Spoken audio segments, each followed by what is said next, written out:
দেবযানী ঠাম্মির চ্যানেলে সবাইকে স্বাগত। গল্পগুলির আসরে আজ তোমাদের সাথে শেয়ার করব সত্যজিৎ রায়ের ক্লাস ফ্রেন্ড গল্পটি।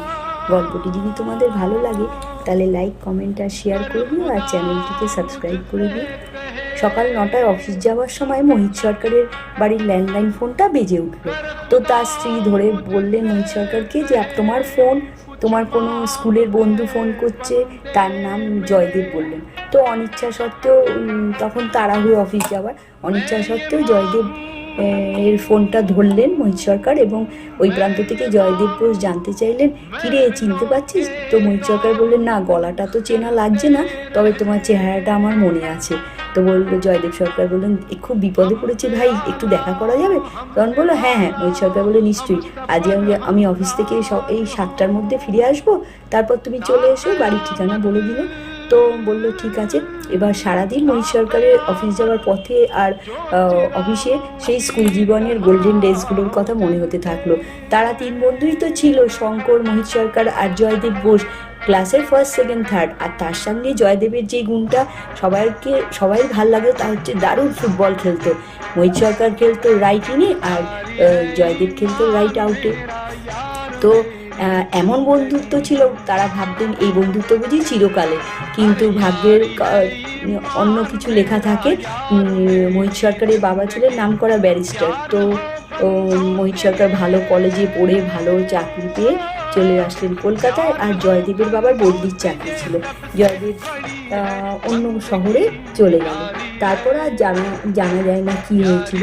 তো এইসব ভাবতে ভাবতে সেই দিনটা কেটে গেল। সন্ধ্যেবেলা যখন ফিরল, তখন তার বেয়ারা বিপিন এসে জানালো, বাবু আপনার সঙ্গে একজন দেখা করতে এসছে। তো জয়দেব বোস মোহিত সরকারের বৈঠকখানায় ঢুকে তার ওই অত বৈভব দেখে যত না আশ্চর্য হলো, মোহিত সরকার কিন্তু জয়দেব বোসকে দেখে তার থেকে বেশি হতাশ, আশ্চর্য, অবাক সব কিছু হলো। কারণ তার সামনে জয়দেব বোস যে দাঁড়িয়ে আছে, তিনি একজন শীর্ণ, মাথায় টাক এবং খুবই দুর্দশাগ্রস্ত ব্যক্তি বলেই মনে হচ্ছে। আর ঢলঢলে একটা প্যান্ট, ওপরে সুতির শার্ট, মুখের হাসিটি বজায় আছে। তো তাকে কিছুতেই সে 30 বছর আগে সেই 13-14 বছরের জয়দেবের যে ফটোটা তার অ্যালবামে রয়েছে স্কুলের পিকনিকে, তার সঙ্গে মেলাতে পারছেন না। তো তার সমস্ত উৎসাহ হারিয়ে গেল।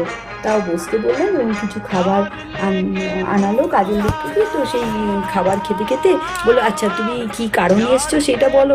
তখন জয়দেব বোস বলল, তুই বুঝি আমাকে চিনতে পারছিস না? না, কিন্তু তুই একই রকম আছিস, তোকে আমি রাস্তায় দেখলেও চিনতে পারতাম। তো মোহিত সরকার শুনলেন। তারপর বললো, কি কারণে এসছো? তখন বললো, দেখ, তুই আমাকে কেন চিনতে পারছিস না বলতো? স্ট্রাগেল ভাই, স্ট্রাগেল। দারিদ্রতা এমনই থাবা বসিয়েছে, তবে মাথার টাকটা পারিবারিক, আমাদের পরিবারে সবাইরই আছে। আর এই যে দেখছিস আমার চেহারা, প্রপার ডায়েটই নেই, কুঠোরাগত চোখ, আর সারা জীবন তো খালি দৌড়ে বেরিয়েছি, মেডিকেল রিপ্রেজেন্টেটিভের কাজে, ইন্স্যুরেন্সের কাজে, এইখানের দালালি ওখানের দালালি, খাটুনি খেটে খেটে আজ এখানে এসে দাঁড়িয়েছি। তবে আমার ছেলেটা খুব ব্রাইট রে, পড়াশোনায় খুব ভালো, ও ফিজের টাকাটা দিতে পারছি না, তাই জন্য তোর কাছে এসছি। বেশি না, 100 বা 150 দিলেই হবে। শোনা মাত্র মোহিত সরকার ভেতর থেকে এবং বাইরের আচরণেও রূঢ় হয়ে গেলেন। ভাবলেন, কলকাতা শহরটা তো এই চোর জোচ্চোরেরই জায়গা হয়েছে, তিনি বুঝি সেই কোনো তার খপ্পরে পড়লেন। তো বললো, আচ্ছা ঠিক আছে। তার থেকে মুক্তি পাওয়ার জন্য, তাকে অ্যাভয়েড করার জন্য বললো, আমার কাছে তো এত ক্যাশ নেই, তুমি রোববারে এসো। জয়দেব বোস বললো, আচ্ছা ঠিক আছে, রোববার সকালেই আসবো।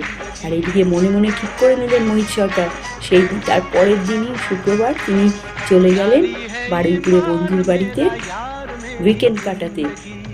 পুকুরে টাটকা মাছ, বাগানে টাটকা ফল সবজি খেয়ে দারুণ কাটিয়ে রোববার সকালে না ফিরলেন রোববার রাত্রে। আর এসে যথারীতি শুনলেন বিপিনের কাছে যে সেই বাবু আবার এসছিলেন। তখন মোহিত সরকার ভাবলেন, এরম 2-1 বার এসে না পেলেই আস্তে আস্তে চলে যাবে, যেরকম ভাবা। কিন্তু পরের দিন সোমবার যখন তিনি অফিস যাওয়ার জন্য তৈরি হচ্ছিলেন, বিপিন এসে জানালো, বাবু যে একটা 13-14 বছরের ছেলে এসছে আর এই চিরকুটটা দিয়েছে। চিরকুটটা মোহিত সরকারের হাতে দেওয়া হলো। তিনি পড়লেন, তাতে লেখা আছে, ডান পাটা মুচকেছে ভাই, তাই যেতে পারলাম না, কাল তো দেখা হয়নি, কিন্তু খুবই দরকার, স্কুলের ফিসটা জমা দিলে তবেই ছেলেটা পড়তে পারবে, যা পারিস যা সামান্য একটু সাহায্য করিস, ছেলেকে পাঠালাম। তো মোহিত সরকার ভাবলেন, উফ, সামান্য মানে সামান্য, অল্প দিয়েই এই ঝামেলা থেকে মুক্তি পেতে হবে, এই ভেবে তিনি ছেলেটিকে ভেতরে আসতে বললেন। একটি 13-14 বছরের ছেলে এসে ভেতরে ঢুকলো। মোহিত সরকারের পায়ে হাত দিয়ে প্রণাম করে পিছিয়ে গেল। তখন তাকে দেখে মোহিত সরকার সঙ্গে সঙ্গে ওপরে চলে গেল।